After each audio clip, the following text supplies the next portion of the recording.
Good morning, everybody. Happy Thursday. Today is May 21st. It's the 44th day of our distance learning, and we're almost at the end of our 9th week. In our backwards alphabet, it's O for Ocean Day, and I am ready to go. Unfortunately, I can't get to the actual ocean today, but we're still going to have some fun. I hope you enjoy the day. Let's get some learning done. Okay. I got to get rid of this. Well, since it is O Day, we are going to write some O's. I'm going to put my happy face up here in the corner, but this is one of those ones where we're going to go away from it. And it's just like a giant letter C. We're going to start a little below and go up to the top and around. And then we're just going to go back up to it. So a little below, up and around, and back up to it. A little below, up and around, and back up to it. Now you can see I didn't give a lot of space between these O's.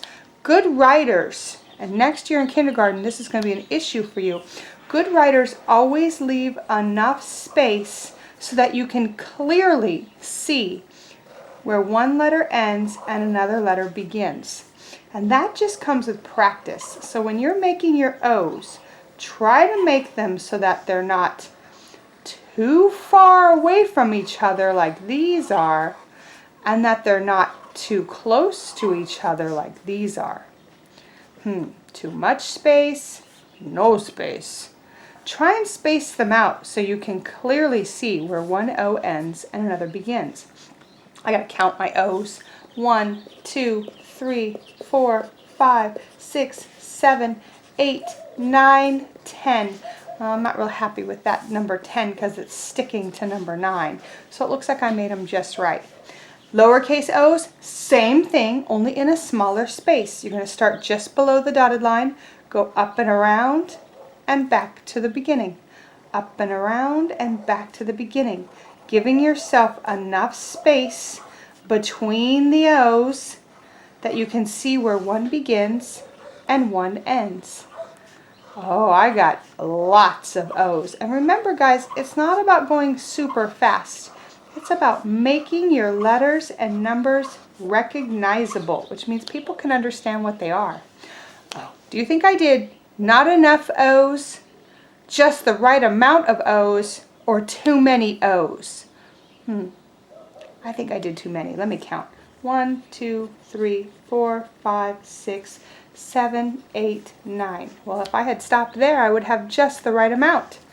10, 11, 12, 13, 14, 15, 16 O's. That's a lot of lowercase O's. So remember, O makes two sounds. It makes the O sound and the ah sound. That's it for our O's. Oh, no, it's not, because today is Thursday. And on Thursday, we usually draw a picture. So I have two O's right here, and I think I'm going to draw a picture. Now for my first capital O, way up here at the top, I'm going to stick some triangles in it. Ooh, can you see what that is? What does that look like to you? Well, I'm going to stick an upside down V on the top and a sideways V on the side and another sideways V on the side. Do you see those three V's going all the way around? Does it look like a shape to you yet? Well, I think I'm going to give it away. I'm going to connect in a big round arc my two triangles on the side to the one on the top. And I'm going to connect the two on the side underneath to each other. Do you see what that is yet? And I'm going to stick in the back a really long fin that attaches. Maybe if I stick some eyeballs in there, you'll get an idea what I was trying to draw. Does it kind of look like a shark? That's what I was going for. I'll have to put some more detail in later. And then down below, I'm going to draw two really big scared eyeballs with some lines on the side to show him that he's scared, and a big mouth. And then next to him, I'm going to put another upside down V and a little triangle here Now I'm going to take the V and I'm going to go around the triangle, do an up and a down, and then go back on the bottom of the triangle, and I have made a fish swimming away from the shark. And he definitely looks scared. So let's see if we can add some more details. I'm going to do some quick fish. Quick fish are just an oval and a triangle. So the fish are all swimming away from the shark. They want to get away from him. Let's see, I think I'll do some waves on the top. Like way over there is the end of the ocean. And I'll do some seaweed at the bottom of the floor, ocean floor. I'm going to have to put some leaves on that later. But this is my cool ocean picture for the letter O. A shark chasing a fish. I hope the fish gets away. It's time for calendar. All right, ladies and gentlemen, we have to do our calendar because we do it every day and we're getting pretty good at it. We're in the month of May. Do you remember the months of the year? Can you sing them with me? January, February, March, April, May, June, July, August, September, October, November, December. And then in our song it says, then you turn around. You remember those days? Or those months? You can get that with Macarena Months with Dr. Jean on YouTube. And how about days of the week? Days of the week. Days of the week. Days of the week. Days of the week. There's Sunday and there's Monday. There's Tuesday and there's Wednesday. There's Thursday and there's Friday. And then there's Saturday. Days of the week. Days of the week. Days of the week. Days of the week. Days of the week.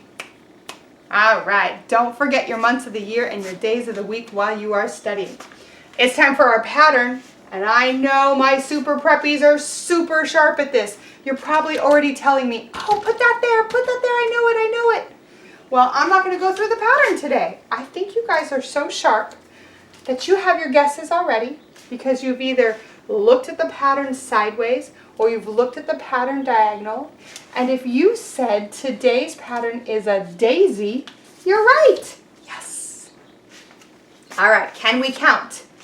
Whew, we're getting high. Let's see. 1, 2, 3, 4, 5, 6, 7, 8, 9, 10, 11, 12, 13, 14, 15, 16, 17, 18, 19, 20, 21. Today is May 21st. It's the 21st day of the month. All right, so since we know today is the 21st, I'm going to stick my little today hat right here. And we're going to follow that up to the top, and we're going to see that today is Thursday. It's one of those T words, but because the TH work together and you stick your tongue out, Thursday, we know today is Thursday. We're going to look at yesterday, which is the day that already happened, and we're going to put our hat over here. We're going to follow it straight up and see that yesterday was Wednesday. So I'm going to put that right here. And tomorrow, remember tomorrow is the day that has not happened yet. So I'm going to put tomorrow over here. Tomorrow is Friday. Tomorrow is the end of our school week. All right, so let's review this. Today is Thursday. Yesterday was Wednesday. Tomorrow will be Friday. Which means we have one more thing to do on our calendar, and that's to check the weather. So let's come out here and check the weather. Oh, it is a beautiful ocean day. I think it's going to take us 2 seconds to figure out what it's going to be. Let's go inside and figure it out.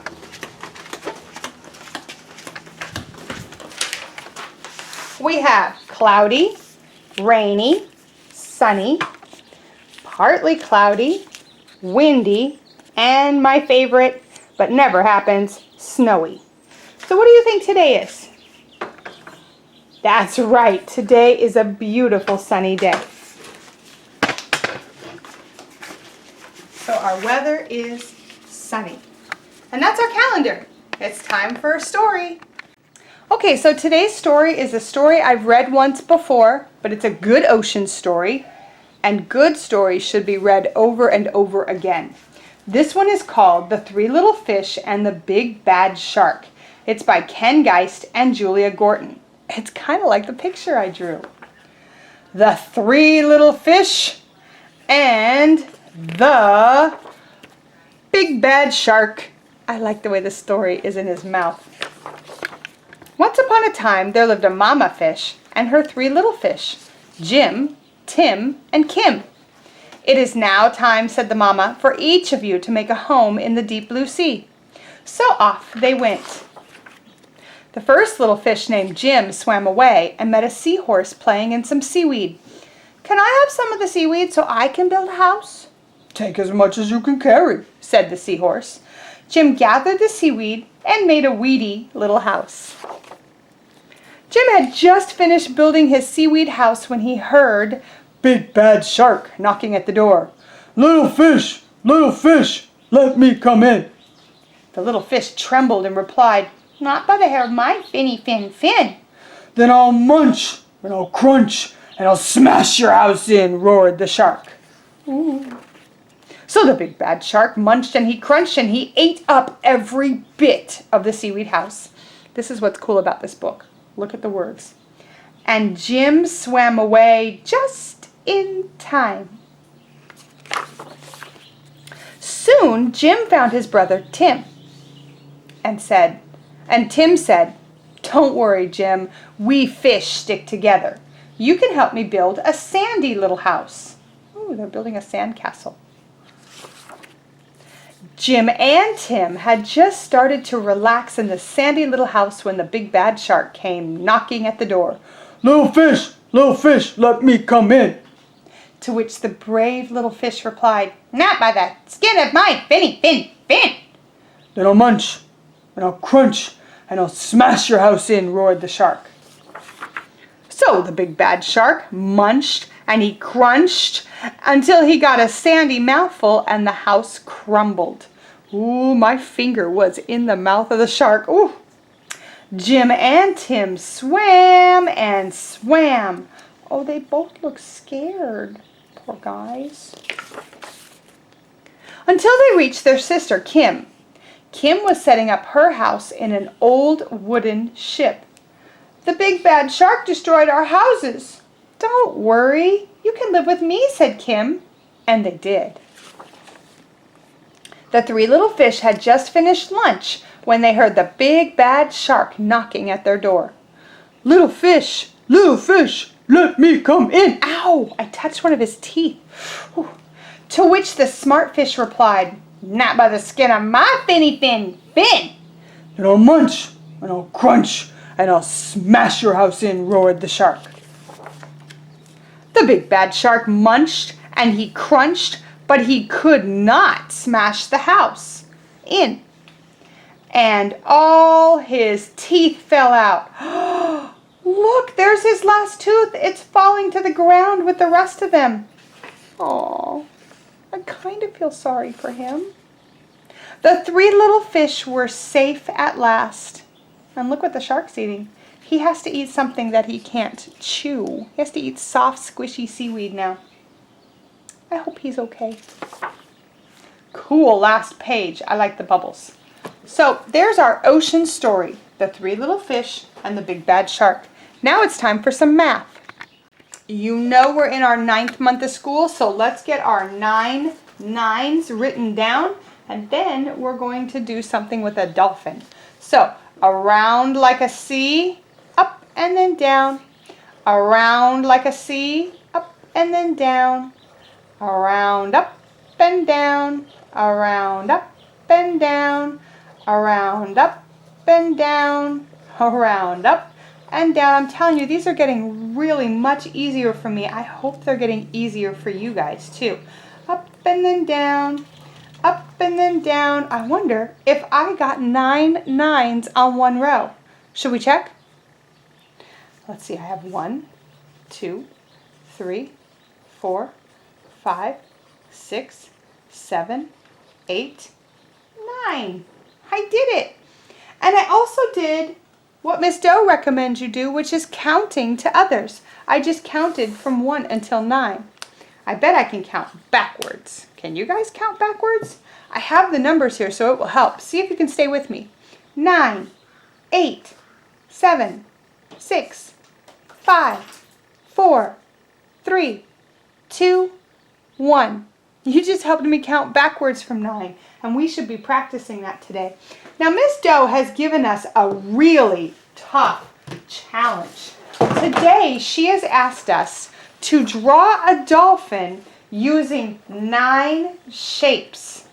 Wow, that's going to be difficult.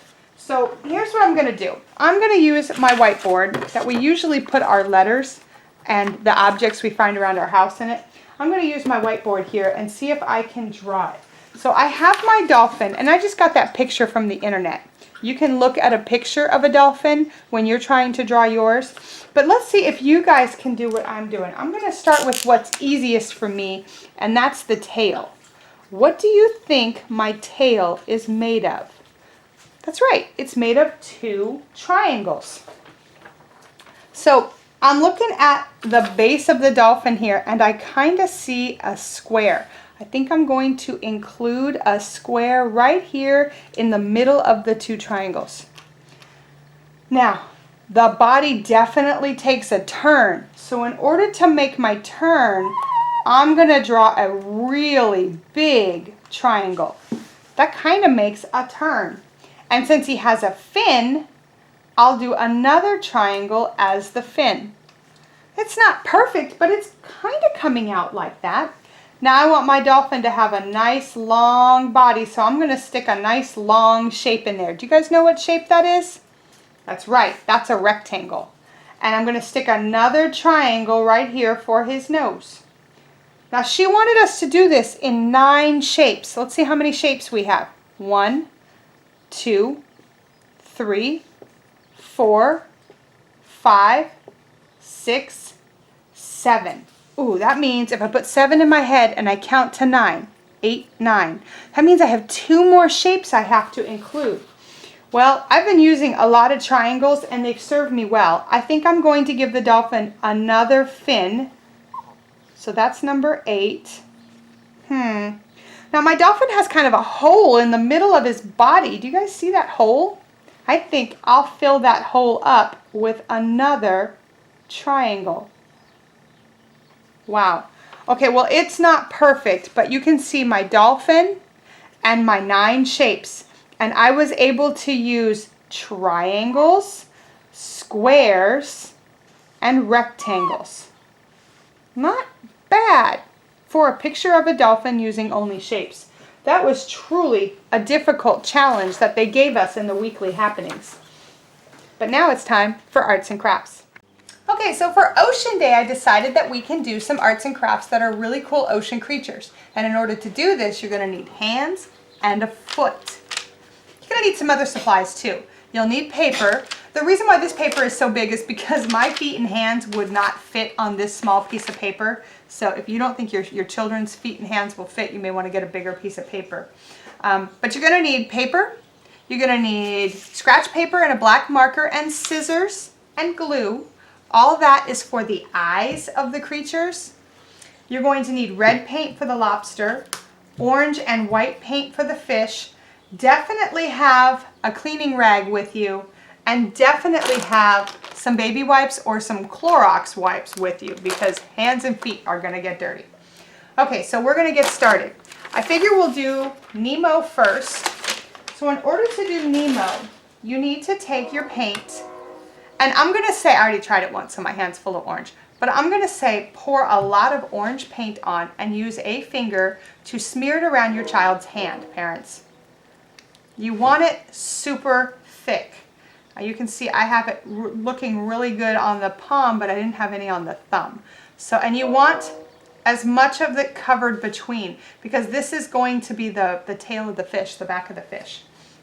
Now, once you have the orange looking really good, you're going to put, parents, a thin line of white paint across the fingers in 3 positions. You don't want it too thick, or you can put it in 2 positions if you want. It's up to you. think some of the Nemo fish have 2 stripes, some have 3. So you don't want to touch that with your finger, you want to leave that. Now kids, when you put this down, fingers together, thumb out. So here I go. Put it down. Parents, you're going to want to squish. I know this is definitely a squishy, wet activity, but it really is kind of fun. If your kids have sensory issues, you can either 1, do it super fast, or 2, you can do an outline of the hand and then have the kids paint in the fish. Don't make it stressful for them. All right, so I'm going to lift up Nemo and we're going to see how he came out. You can see that there's some areas that are not exactly the way you want, and kids, by all means, you can go back in and color in what you want. I'm going to clean off one of my fingers because it's got a lot of orange on it, and then I'm going to go back and run my finger down through the white, and that kind of makes the white stand out more. Now in my Nemo picture, what I did was I added lots of details later. I went and put in some seaweed, some ocean floor. I took my time to really color in the ocean. That's up to you guys. But one thing I did do was I gave Nemo a mouth and some eyes. So we're going to do that next. Okay, so for our last part, you have 2 choices. You can wait for the paint to completely dry and then just draw on eyes and a mouth, or eye and a mouth. Or you can take some scratch paper and draw your own and cut it out. So that's what I'm going to do. I'm going to scribble. I know, Miss Mary's scribbling. I'm going to scribble a little bit of black so then I can cut out a mouth. And then I'm going to draw an eyeball that I can cut out and put on my fish. So once it is drawn, Super Preppies, we're going to do some baby bites, baby bites, baby bites, baby bites, baby bites, and turn a lot with our left hand. Right does the cutting, left does the turning. And what I like about this is when I cut mine out, the paint is still wet, so I can just dab it down and the paint's going to act like glue. And then I'm going to cut out kind of a smile. Just a small thing. Parents, if cutting is not your kid's strength, or if they just want you to do it, why not? Just cut out a smile. You can see my smile is way too big, so I'm going to make this smaller. And let's see. There's my smile. Now Nemo is definitely going to need some, some additional stuff. You can see that this time I had my thumb up. Well, this time it's more like part of the tail. So I'm even going to take a little bit of paint on my finger and make the other part of the tail. So there's his tail. And if you want, you can take your finger, because this is hand painting, put a little bit on top, and you can give Nemo a little fin at the top and the bottom. So you can embellish. Embellish is a fancy way of saying you can add detail. So you can embellish your fish. My fingers are his mouth here. My fingers are his tail here. It's really up to you guys how you want to plan it out. Now I'm going to leave Nemo to the side. Remember, you can add ocean and seaweed and other fish and details, but I want to spend some time talking about the lobster. Now in order to do the lobster, you're going, at least for me, I needed the bigger piece of paper. You're going to need, and this is kind of fun, you're going to need some red paint, and I'm going to do this first. I'm going to take my hands and I'm going to put them right here, just like my lobster. So to do that, kids, you are going to love this. Moms, this is super easy, way easier than the foot. That's why I'm doing it first. You are going to open the paint and put a little tiny bit, not a lot, they really don't need a lot for this one. That was probably too much. I'm going to take some of that away. So you're going to put a little bit of paint on one hand, and kids, you're going to put your hands together and rub, just like you're washing your hands. And you're going to make sure you get all of your fingertips and all of your thumb on the side, just like that. You don't want to get it on the back or down the wrists. You just want it on your hand part. And then you're going to put your hands down on your paper. Parents, if you can squish and make sure you get all the fingers, I'm pushing down as hard as I can on mine. And then when the kids pull up, you're going to see that since I didn't use as much paint, this is actually almost dry. Now, baby wipes are good for the beginning, but they are going to need to actually wash their hands. But I like to have the baby wipes here because if they get most of it cleaned at the table, then they're not going to leave a trail of red paint from the table to the sink. And actually, I'm really feeling good about this because I think I got almost all of it. And I'm going to move straight ahead to our foot. So now for the foot, parents, this is going to require you to tickle your kid's foot. And who wouldn't want to do that? I'm going to ask my cameraman to come over here and back up my camera for me so that I can show you what you're going to do. You're going to take a foot. First of all, I'm going to take the paper and put it on the ground because I'm going to be stepping on it.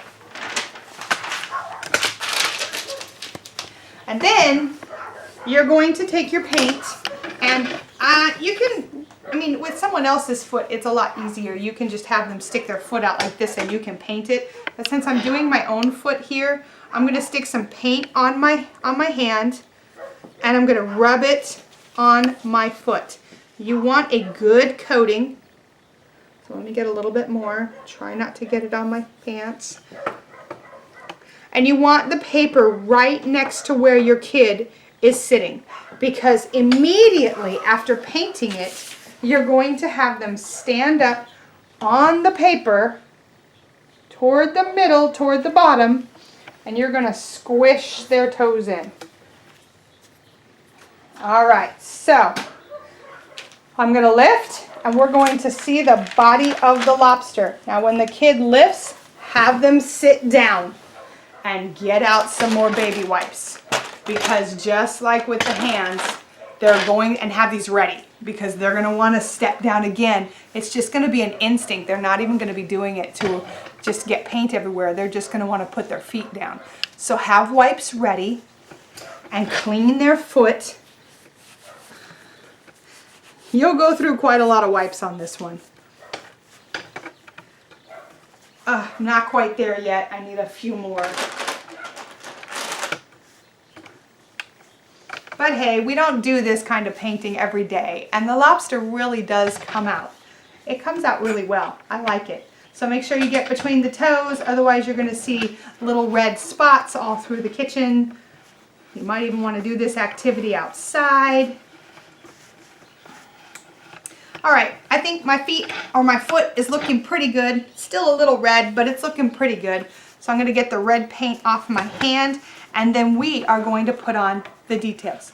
All right, I'm going to add one more thing to this. You can either paint in the arms or you can use a red marker for the arms.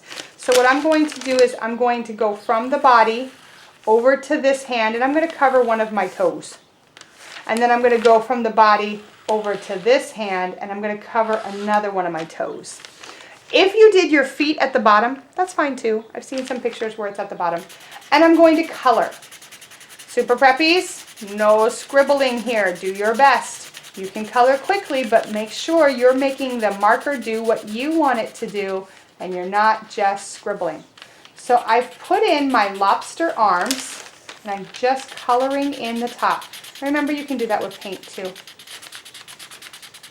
You guys all know these pictures become really precious about 10 years from now when they're teenagers, and they can look back at how cute their feet were and their hands were. All right, so we're going to stick some legs on this lobster, and I did some research. A lobster has 8 legs, just like a spider. So 4 on one side and 4 on the other side. I decided to give him little feet so he could walk. All right, so I got my feet, and that's also done with marker. Can be done with paintbrush if you're really getting into the paint. Super preppies, I drew some eyeballs, and they're about the size of my last 2 toes in the middle.